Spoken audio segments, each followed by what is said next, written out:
അപ്പോൾ തുടങ്ങാം. ചേച്ചി അടുത്ത് വരുന്നു. ചേച്ചി അടുത്ത് വന്നിട്ട് ഇങ്ങനെ കാണിക്കുന്നേ ഉള്ളൂ, ഒന്നും മിണ്ടുന്നില്ല. ചിലവരൊക്കെ കൈമുഷ്ടിയൊക്കെ ചുരുട്ടുന്നുണ്ട്, ഇങ്ങനെ ഇടിക്കട്ടെ ഞാൻ എന്നൊക്കെയുള്ള ആക്ഷനൊക്കെ ഇങ്ങനെ കാണിച്ചിങ്ങനെ നിൽക്കുന്നുണ്ട്. ഉടനെ പുള്ളിക്കാരി ഇങ്ങനെ നോക്കിയിട്ട്, ഉയ്യോ ഈ ചെറുക്കൻ എന്നെ ഈ പറയുന്നത്. ഇങ്ങനെയൊക്കെ നിൽക്കുന്ന സമയത്ത് ആൾക്കാർ ഇവനെ ഇടിക്കണോ അതോ ഈ പറയുന്ന എന്നെ ഇടിക്കണോ അതോ ചേച്ചിയെ സഹായിക്കണോ, എന്ത് ചെയ്യണമെന്നറിയാൻ മേലാതെ പുള്ളിക്കാരി നമ്മുടെ ഈ ഏകദേശം ഒരു പാപ്പമ്മ ജയറാമേട്ടനെ പോലെ ഞാൻ ചേച്ചിയെ സപ്പോർട്ട് ചെയ്തല്ലോ എന്നുള്ള രീതിയിൽ ഇങ്ങനെ നിൽക്കുകയാണ്.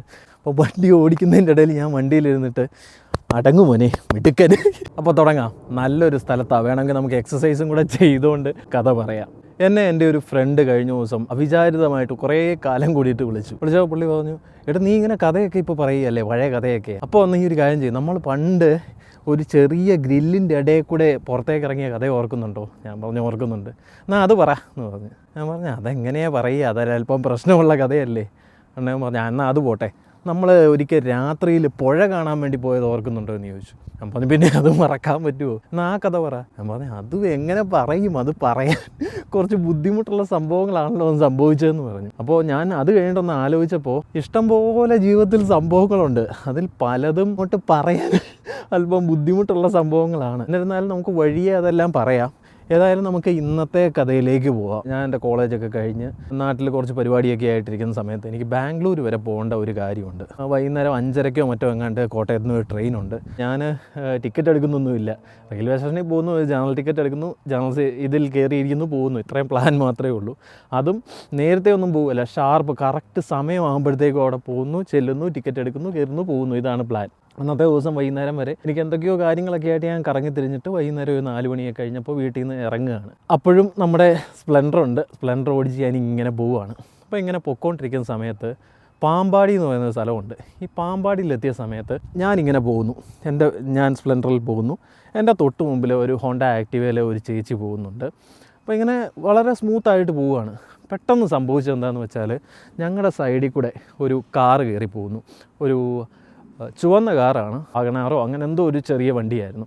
അപ്പോൾ ഈ വണ്ടി ഇങ്ങനെ കടന്നങ്ങ് പോകുമ്പോൾ ഒരു കാര്യം സംഭവിച്ചു. അപ്പം ഞാൻ എൻ്റെ തൊട്ട് മുമ്പിൽ കാണുകയാണ്, എൻ്റെ മുമ്പിൽ പോകുന്ന ചേച്ചി പുറകിൽ നിന്ന് വണ്ടി വരുന്നുണ്ടോ, സൈഡിൽ ഇതുണ്ടോ, മിററിലൊന്നും നോക്കാതെ ഒറ്റ തിരി അങ്ങ് തിരിച്ചു. അപ്പോൾ ഈ ചെറുക്കൻ ഇങ്ങനെ ഓൾറെഡി ഇങ്ങനെ കയറി പോകുന്ന സമയത്താണ് ചേച്ചി നോക്കാതെ തിരിക്കുന്നത്. ചേച്ചി ഇങ്ങനെ തിരിക്കുന്നതും ഇവൻ്റെ ഈ ബാക്കിലത്തെ ടയറിനിട്ട് ഒറ്റ തട്ട് തട്ടി. ചെറുക്കൻ അങ്ങ് ഫ്രണ്ടിലേക്ക് പോയി, ചേച്ചി ഒന്ന് കറങ്ങി തിരിഞ്ഞ് ഫ്രണ്ടിലേക്ക് എൻ്റെ മുമ്പിൽ വീണു. ഞാൻ പെട്ടെന്ന് സൈഡിലേക്ക് തിരിഞ്ഞു. വലിയ പ്രശ്നമൊന്നുമില്ലാതെ പുള്ളിക്കാരി വീണു, കുഴപ്പമൊന്നുമില്ലാതെ ഭാഗ്യത്തിന് കൈയൊക്കെ കുത്തി അവിടെ നിന്നു. അപ്പോൾ ഈ കാറ് കുറച്ച് ഫ്രണ്ടിലേക്ക് പോയി. ഞാനിങ്ങനെ നോക്കുന്നുണ്ട്. ഞാൻ പെട്ടെന്ന് വണ്ടി ഒതുക്കി ഞാൻ എഴുന്നേറ്റ് വന്നപ്പോഴത്തേക്കും ചേച്ചി പതുക്കെ കൈയൊക്കെ തട്ടി എഴുന്നേറ്റു. കാരണം വലിയ കാര്യമായിട്ടുള്ള പ്രശ്നങ്ങളൊന്നും ഉണ്ടായില്ല. നാട്ടുകാരെല്ലാം ഓടിക്കൂടി. കാറിനെ ഞാൻ നോക്കിയപ്പോൾ കാറ് കുറച്ചുകൂടെ ഫ്രണ്ടിലോട്ട് പോയിട്ട് അവിടെ ഒരിടത്ത് നിർത്തി. അപ്പോഴത്തേക്കും ചേച്ചി ഇങ്ങനെ എണീറ്റു, ചുറ്റും നോക്കി എന്താണ് അവസ്ഥ. കൈയൊക്കെ ഇങ്ങനെ തടവിയൊക്കെ നിൽക്കുന്ന സമയത്ത് ആൾക്കാർ വന്ന് എന്താ പറ്റിയേ എന്നൊക്കെ ചോദിക്കുന്നുണ്ട്. പുള്ളിക്കാരി കുഴപ്പമില്ല എന്നൊക്കെ പറയുന്ന സമയത്ത് കാറിൻ്റെ അകത്തുനിന്നൊരു പയ്യൻ ഇറങ്ങി വരുന്നു. അവനൊറ്റയ്ക്കാണ് വണ്ടിയിൽ. മേ ബി ഒരു 20 വയസ്സൊക്കെ കാണും, അത്രയേ ഉള്ളൂ. ഒരു കണ്ണാടിയൊക്കെ വെച്ച് കണ്ട ഒരു നേടാന്ന് തോന്നുന്നു, ഒരു പാവം ഒരു ലുക്കൊക്കെ ഉള്ളൊരു പാവം പയ്യൻ. അവൻ ഓടി വന്നു കഴിഞ്ഞേച്ച് ഇവിടെ വന്ന് നിൽക്കുന്നു. ചേച്ചി അടുത്ത് വരുന്നു. ചേച്ചി അടുത്ത് വന്നിട്ട് ഇങ്ങനെ കാണിക്കുന്നേ ഉള്ളൂ, ഒന്നും മിണ്ടുന്നില്ല. എന്തെങ്കിലും പറ്റിയോ എന്നാണ് ചോദിക്കുന്നത്. പുള്ളി നല്ല പേടിച്ചു. അപ്പോൾ പുള്ളി ഇങ്ങനെ കാണിച്ചു. അപ്പോഴത്തേക്കും പുള്ളിക്കാരിക്ക് ഓൾറെഡി ഒരു മനസ്സിൽ നാണക്കേട് വീണുപോയതിൻ്റെ വിഷമവും പേടിയും, അതുപോലെ തന്നെ പയ്യനാണെങ്കിൽ വലിയ ആക്രോശിക്കുന്നൊന്നും ഇല്ലാത്തൊരുത്തൻ. അപ്പോൾ പുള്ളിക്കാരി ഇങ്ങനെ തല പൊക്കിയിട്ട് ആദ്യത്തെ ഡയലോഗ്, മോനെ നീ എന്നാ വണ്ടി ഓടിയില്ല മോനെ, ഇങ്ങനെ ഒരു ചോദ്യമാണ് ആദ്യം ചോദിക്കുന്നത്. അപ്പോഴത്തേക്കും നാട്ടുകാരെല്ലാം ഇവൻ്റെ നേരെ തിരിഞ്ഞു. ഇവൻ ഇടിച്ചിട്ടതാണോ എന്നുള്ള ആ ഒരു രീതിയിൽ ഇങ്ങനെ നോക്കുന്നു. ഉടനെ പുള്ളിക്കാരി പിന്നെ കണ്ടിന്യൂ ചെയ്തു. ആൾക്കാരോടായിട്ട് പറയുകയാണ്, ഞാൻ ആ റൈറ്റിലേക്ക് തിരിഞ്ഞതാണ്, എനിക്ക് ആ തൊട്ടപ്പുറത്ത് വരെ പോകാൻ വേണ്ടി ഞാൻ റോഡിൻ്റെ ആ റൈറ്റിലേക്ക് തിരിഞ്ഞപ്പോൾ പയ്യൻ വന്ന് അവനൊന്ന് നോക്കുക, കാണും, ഒരു ഹോൺ അടിക്കുക പോലും ചെയ്യാതെ തന്നെ ഇടിച്ചിട്ടുണ്ട്. അവൻ്റെ വഴിക്ക് പോയി. മോനെ ഇങ്ങനൊന്നും അല്ല മോനെ, വണ്ടി ഓടിക്കണ്ട മോനെ എന്നൊക്കെ പറയുന്നുണ്ട്. അപ്പോൾ ഞാനിങ്ങനെ തൊട്ട് മുമ്പിൽ കണ്ടതാണ് ഞാൻ. അതായത് ചേച്ചി പുറകോട്ട് നോക്കാതെ ഇൻഡിക്കേറ്റർ പോലും ഇടാതെ ഇവൻ്റെ വണ്ടിയെ കയറി ഇടിച്ചതാണെന്നുള്ള ഞാൻ കണ്ടതാണ്. എൻ്റെ ഉള്ളിലുണ്ട് ചേച്ചി എന്നാ വർത്താനമായി പറയുന്നത്, ചേച്ചി അങ്ങനെ പോയി ഇടിച്ചതല്ലേ എന്ന് ചോദിക്കണമെന്നുണ്ട്. പക്ഷേ ഒച്ചത് ഇവിടെ വന്നിങ്ങനെ സ്റ്റക്കായിട്ട് പുറത്തേക്ക് വരുന്നില്ല. ഞാൻ പൂർണ്ണമായിട്ടൊരു ഇൻട്രോവേർട്ടാണെന്ന് പറയാൻ പറ്റില്ല. പക്ഷേ ആളുകളുടെ അടുത്ത് പോയി സംസാരിക്കാൻ, പരിചയമില്ലാത്തവരുടെ അടുത്ത് സംസാരിക്കാനൊക്കെ എനിക്ക് ഭയങ്കര ബുദ്ധിമുട്ടാണ്. ക്യാമറയോടാകുമ്പോൾ പ്രശ്നമില്ലല്ലോ ഏത്. അതുകൊണ്ടാണ് നിങ്ങളോട് ഇങ്ങനെ സംസാരിക്കുന്നത്. എനിവേ, ഈ കഥയിലേക്ക് തിരിച്ചു വന്നാൽ പുള്ളിക്കാരിയുടെ ഈ ഒരു കഥ പറച്ചിലും ഈ അപ്പോഴത്തെ സിറ്റുവേഷനൊക്കെ കണ്ടിട്ട് ആൾക്കാർക്ക് പയ്യനെ പതുക്കെ ഇങ്ങനെ രൂക്ഷമായിട്ട് നോക്കാൻ തുടങ്ങി. ചിലവരൊക്കെ കൈമുഷ്ടിയൊക്കെ ചുരുട്ടുന്നുണ്ട്. ഇങ്ങനെ ഇടിക്കട്ടെ ഞാൻ എന്നൊക്കെയുള്ള ആക്ഷനൊക്കെ ഇങ്ങനെ കാണിച്ചിങ്ങനെ നിൽക്കുന്നുണ്ട്.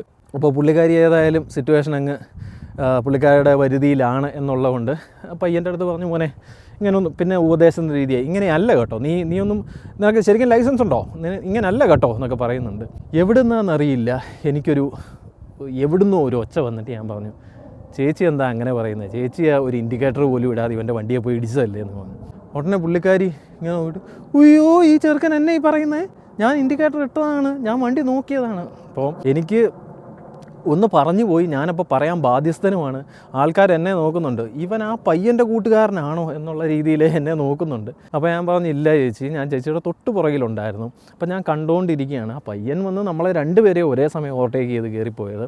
ചേച്ചി അപ്പോൾ ഇൻഡിക്കേറ്റർ ഇട്ടിട്ടില്ലായിരുന്നു, മാത്രമല്ല ചേച്ചി ആ കണ്ണാടിയിൽ നോക്കുവോ സൈഡിലേക്ക് നോക്കുവോ ഒന്നും ചെയ്യാതെ പെട്ടെന്ന് തിരിച്ചുകൊണ്ടാണ് ഇവൻ്റെ കാറിൽ ഇടിച്ചതെന്ന് പറഞ്ഞു. അപ്പോഴത്തേക്കും പുള്ളിക്കാരി അങ്ങനൊന്നും അല്ല എന്നൊക്കെ പുള്ളിക്കാരി വീണ്ടും തർക്കിക്കുന്നുണ്ട്. അപ്പോഴത്തേക്കും പയ്യൻ ഇങ്ങനെ പതുക്കെ പോക്കറ്റിൽ നിന്ന് പൈസ എടുക്കുന്ന പോലെയൊക്കെ കാണിക്കുന്നുണ്ട്, എന്നെ ചെയ്യണ്ടേ എന്നൊക്കെയുള്ള ഒരു ഇത്.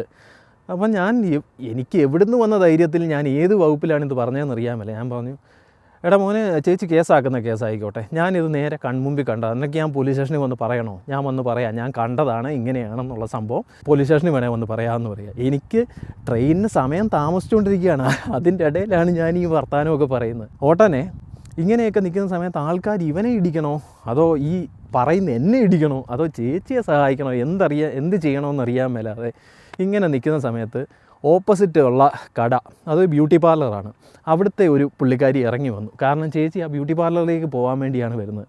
പുള്ളിക്കാരി ഇറങ്ങി വന്ന് ഇതെല്ലാം കാണുന്നുണ്ട്. അപ്പോൾ പുള്ളിക്കാരി നോക്കുമ്പോൾ സ്ഥിരം കസ്റ്റമറായ ചേച്ചി, അവരെ ഒന്ന് സഹായിക്കാൻ വേണ്ടി ഈ ബ്യൂട്ടി പാർലറിലെ ചേച്ചി ഒരു ഡയലോഗ് പറഞ്ഞു, ഈ ബൈക്കിൽ വരുന്ന ചേച്ചി സ്ഥിരമായിട്ട് ഞങ്ങളുടെ പാർലറിൽ വരുന്നതാണ്, ചേച്ചി എന്നിങ്ങോട്ട് വന്നാലും ശ്രദ്ധിച്ച് ഇൻഡിക്കേറ്ററൊക്കെ ഇട്ടേ ഇങ്ങോട്ട് വരാറുള്ളൂ. ആ ഒരു പറച്ചിൽ കടയ്ക്കകത്ത് നിൽക്കുന്നവർ ഏതെങ്കിലും ഒരു സമയത്ത് കടയിലോട്ട് വരുന്നവർ ഇൻഡിക്കേറ്റർ ഇട്ടാണോ വരുന്നതെന്നുള്ള കാര്യം എങ്ങനെ അറിയാനാണ്? ഈ ഒരു കാര്യം പറഞ്ഞിട്ട് ഈ പുള്ളിക്കാരി നമ്മുടെ ഈ ഏകദേശം ഒരു പാപ്പമ്മ ജയറാമേട്ടനെ പോലെ ഞാൻ ചേച്ചിയെ സപ്പോർട്ട് ചെയ്തല്ലോ എന്നുള്ള രീതിയിൽ ഇങ്ങനെ നിൽക്കുകയാണ്. ചേച്ചിയാണെങ്കിൽ ഇവളെ ആരിപ്പോൾ വിളിച്ച്, ഞാൻ ഒരു വിധത്തിലൊന്ന് ഇടിച്ചിടിച്ച് നിന്നതായിരുന്നു, എന്നെ ഇങ്ങനെ തറ പറ്റിക്കാനുള്ള മണ്ടത്തരം എന്തിന് ഇവളെന്ന് പറഞ്ഞു എന്നുള്ള രീതിയിൽ ചേച്ചി അവരെ നോക്കുന്നു. ഇടിക്കാനായിട്ട് നിന്ന ആൾക്കാരൊക്കെ പതുക്കെ ഏകദേശം കാര്യം മനസ്സിലായിട്ട് എന്നാൽ പിന്നെ പതുക്കെ വലിഞ്ഞേക്കാം എന്നുള്ള അവസ്ഥയിലേക്കായി. ചേച്ചിക്ക് സംഭവം കൈവിട്ട് പോവുകയാണ് എന്ന് തോന്നിയ സമയത്ത് ചേച്ചി ഈ പയ്യനോട് പറഞ്ഞു, എന്നാൽ മോനെ പോട്ടെ മോനെ, കുഴപ്പമില്ല, നീ ഇനി പോകുമ്പോൾ നീ വളരെ ശ്രദ്ധിച്ച് പോകണം, അതേ എനിക്ക് പറയാനുള്ളൂ. ഞാൻ ഇതിലൊരു പ്രശ്നം ഉണ്ടാക്കാനോ നിൻ്റെ കരിയർ നശിപ്പിക്കാനോ നിൻ്റെ ജീവിതം നശിപ്പിക്കാനോ എനിക്ക് താല്പര്യമില്ലാത്തതുകൊണ്ട് ഞാനിത് വിടുകയാണ്. നിൻ്റെ പ്രായത്തിലൊരു അനിയൻ എനിക്കും ഉണ്ടെങ്കിൽ ഞാൻ ഇങ്ങനെ പെരുമാറത്തുള്ളൂ.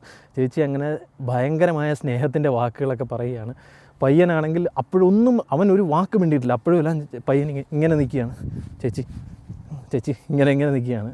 അപ്പോൾ ഇവൻ ഇടയ്ക്ക് എന്നെ ഇങ്ങനെ എന്നെ നോക്കും, ചേട്ടാ, പിന്നെ ഇവരെ നോക്കും, ചേച്ചി, നാട്ടുകാരെ നോക്കും, ചേട്ടന്മാരെ എന്നുള്ള രീതിയിൽ ഇങ്ങനെ നോക്കുന്നു. ചേച്ചി അവനെ പറഞ്ഞു വിടുന്നു. പയ്യൻ പതുക്കെ വന്നിട്ടൊരു കൈ തന്നിട്ട്, ഒന്നും മിണ്ടുന്നില്ല, ഒരു കൈ തന്നിട്ട് അവനങ്ങ് പോയി. ചേച്ചി എന്നെ ഇങ്ങനെ ഒന്ന് രൂക്ഷമായിട്ട് നോക്കി. അതായത് മര്യാദയ്ക്ക് എൻ്റെ ഭാഗത്ത് ന്യായമെന്ന് ഞാൻ ഏകദേശം വിശ്വസിച്ചിരുന്ന ആൾക്കാരൊക്കെ എൻ്റെ കൂടെ നിന്നിരുന്ന സമയത്ത് എവിടുന്ന് വന്നടാ തെണ്ടി നീ, എൻ്റെ നേരെ പ്ലേറ്റ് തിരിച്ചു വിടാൻ വേണ്ടി നീ ഏത് കുപ്പിയിൽ നിന്ന് ഇറങ്ങി വന്നവനാടാ എന്നുള്ള രീതിയിൽ പുള്ളിക്കാരി എന്നെ ഇങ്ങനെ ഒരു നോട്ടം നോക്കി. ഞാൻ ചേച്ചി അതേപോലെ തന്നെ ഇങ്ങനെ ചിരിച്ച് കാണിച്ചു. എന്നിട്ട് ഞാൻ വണ്ടി എടുത്ത് ഞാനും എൻ്റെ വഴിക്ക് പോയി, ചേച്ചി പാർലറിലേക്കും പോയി, എല്ലാം പോയി. എന്നിട്ട് ഞാൻ നേരെ റെയിൽവേ സ്റ്റേഷനിലേക്ക് പോവുകയാണ്. അപ്പോൾ പോകുന്ന സമയത്ത് ഞാനിങ്ങനെ ആലോചിക്കുകയാണ്, എവിടുന്ന് വന്ന ധൈര്യമാണ്? ഒരു പരിചയമില്ലാത്തവരുടെ അടുത്ത് ഇതുപോലൊരു കോൺട്രവേഴ്സി ആകാവുന്ന അല്ലെങ്കിൽ അടിയോ വഴക്കോ ഉണ്ടാകുന്നതിൻ്റെ ഇടയിൽ ഞാൻ പോയി തലയിടാനും വർത്താനം പറയാനും എവിടുന്ന് ധൈര്യം വന്നു? അപ്പോൾ വണ്ടി ഓടിക്കുന്നതിൻ്റെ ഇടയിൽ ഞാൻ വണ്ടിയിലിരുന്നിട്ട് അടങ്ങുമോനെ മിടുക്കൻ എന്നിങ്ങനെ ഞാനിങ്ങനെ സ്വയം ഇങ്ങനെ എന്നെക്കുറിച്ച് തന്നെ പറഞ്ഞിങ്ങനെ പോവുകയാണ്. പക്ഷേ പിന്നീട് ഞാൻ ട്രെയിനിലൊക്കെ ഇരുന്ന് സമയത്ത് ചെല്ലുന്നു, ജനറലിൽ കയറുന്നു, ഇങ്ങനെ തൂങ്ങിപ്പിടിച്ചൊക്കെ പോയി. അങ്ങനെ പോകുന്ന വഴിക്ക് ഞാനിരുന്ന് ആലോചിച്ചു, ഒരു പക്ഷേ ഞാനിപ്പം ആ പയ്യന് വേണ്ടി, അവരുടെ കാര്യമല്ലേ ഇനി ഞാനെന്തിനാണ് ഇടപെടുന്നത്, അല്ലെങ്കിൽ നാട്ടുകാരോട് മിണ്ടി പരിചയമില്ലാത്ത ഞാൻ മിണ്ടാതെ അവിടെ എങ്ങാനും ഇരുന്നാൽ പോരെ, അല്ലേ ആക്സിഡൻ്റൊക്കെ കണ്ടു, രസമുണ്ട്, കോമഡി ആയിട്ടുണ്ട്, ഇനി അങ്ങ് പോയേക്കാവെന്ന് പറഞ്ഞ് മര്യാദയ്ക്ക് അങ്ങ് പോയാൽ മതിയെന്ന് ഞാൻ വെച്ചിരുന്നെങ്കിൽ ഒന്നെങ്കിൽ ഏതെങ്കിലും ഒരു നാട്ടുകാർ ആ ചെറുക്കൻ്റെ മുകളിൽ കൈവച്ചേനെ, അല്ലെങ്കിൽ അവൻ ആ ചേച്ചിക്ക് നഷ്ടപരിഹാരം കൊടുക്കേണ്ട വന്നേനെ, അല്ലെങ്കിൽ ഇതുപോലെ കേസോ ഇതുമൊക്കെ ആയി കഴിഞ്ഞിരുന്നെങ്കിൽ അവൻ അതിൻ്റെ പുറകെ പോകേണ്ട വന്നേനെ. അവൻ്റെ ആ പിടപ്പ് കണ്ടാലേ അറിയാം. ഈ വണ്ടിയിലെ തട്ട് കൊണ്ടു എന്നും പറഞ്ഞുകൊണ്ട് വീട്ടിൽ ചെന്ന് കഴിഞ്ഞാൽ വീട്ടുകാർ അറക്കവാളിനെടുത്ത് അവനെ വീശു എന്നുള്ള കാര്യം അവൻ്റെ മുഖം കണ്ടാൽ അറിയാം. അപ്പോൾ ആ പറയേണ്ട കാര്യം പറയേണ്ട സമയത്ത് ഞാൻ പറഞ്ഞത് എത്ര നന്നായി എന്ന് എനിക്ക് അപ്പോൾ തോന്നി. ആ പയ്യനും ചേച്ചി ഇപ്പോൾ എവിടെയുണ്ടോ എന്തോ.